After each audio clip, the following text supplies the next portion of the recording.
கோயில் சொல்றோம் இல்லையா? அதனால எல்லாருக்கும் உத்தமனானவன் ஒரு உத்தமோ புருஷன். யாரு உத்தமனான புருஷன்னா ஒருவன் தான், அந்த பரமாத்மா தான், அந்த நம்பெருமாள் ரங்கநாதன் தான் உத்தமமான புருஷனா. மீதி எல்லாரும் என்னன்னா ஸ்ரீபிராயம் இதரம் ஜெகத்து, எல்லாருமே ஸ்ரீபிராயம் தான் அப்படின்னு சாஸ்திரம் சொல்றது. அதனால இப்ப எப்படி பெருமாளை கிருஷ்ணனை அடையணும் அப்படின்னு சரணாகதி பண்ணிட்டா போராது அப்படிங்கிறதுனால நினைச்சிட்டு இருக்கச்ச ஒரு பிராமணோத்தமர் வரர். அவர் வைனதேயனுடையதான அவதாரம், கருடனுடைய அவதாரம். கருடன் எப்பொழுதுமே பெருமாளை பிராட்டி சேர்த்து வைக்கணும்னு ஆசை உடையவர். ஏன்னா கருடாம்சம் தான் பெரியாழ்வார்.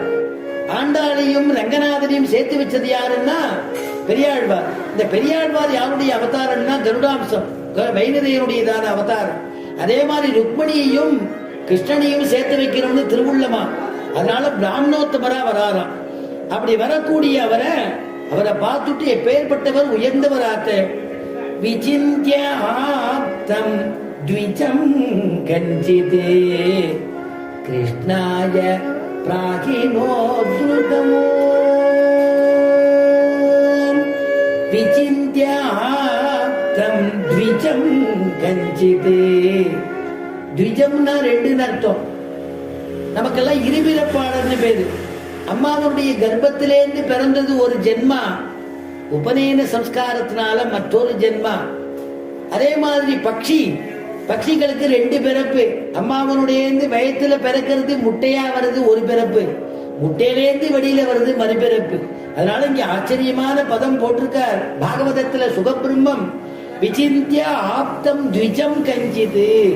அதுக்கு அந்தர்கதமான அர்த்தம் என்னன்னா, அந்த த்விஜம் பக்ஷின்னா யாருன்னா கருடன் அர்த்தம். அதனால அந்த கிருஷ்ணன் தான், அந்த கருடன் தான், கிருஷ்ணனுடைய வாகனமா இருக்கக்கூடிய அந்த கருடன் தான் பிராமணோத்தமரா வந்திருக்காராம்.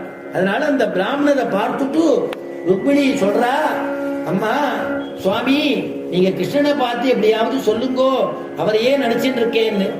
அவசியம் சொல்றேம்மா. 7 ஸ்லோகத்தை எழுதி அவர் கையில கொடுத்தா.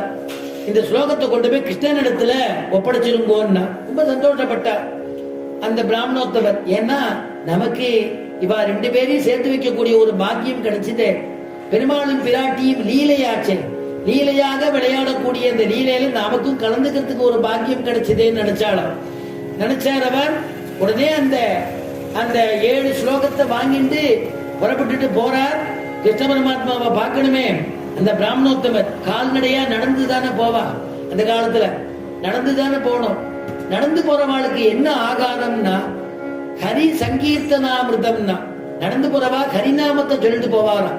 நம்முடைய பாஷ்யக்காரர் இங்கேருந்து வீதி பிரதட்சணம் வந்தா கூட திருப்பாவை சேவிச்சுட்டே வருவாராம். திருப்பாவை ஜீயன்னு அவருக்கு ஒரு திருநாமம்.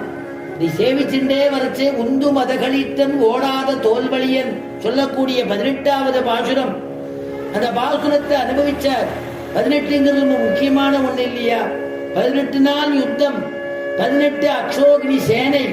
ராமானுஜர் அலைஞ்சி மந்திரத்தை பெற்றுக்கிறதுக்கு திருக்கோட்டியூர் நம்பிகள்கிட்ட அலைஞ்சது 18 முறை யாத்திரை. அதனால இந்த 18ங்கிறது ரொம்ப உயர்ந்ததான விசேஷம். அதனால இந்த 18வது பாசுரத்தை சேவிச்சுட்டு இப்படி வரச்சே பெரிய நம்பிகள் திருமாளிகையில இருந்து அங்க அவருடையதான குமாரத்தி அத்துழாய் வெளியில வந்து கதவை திறந்து வெளியில வந்துட நப்பின்னையை நினைச்சு விட்டார். நப்பின்னையை நினைச்சுட்டு நப்பின்னை தானோ அத்துடாய் இடத்துல நப்பின்னையுடைய அனுபவம் வந்துடுத்து மூர்ச்சியாகி கீழே விழுந்துட்டார்.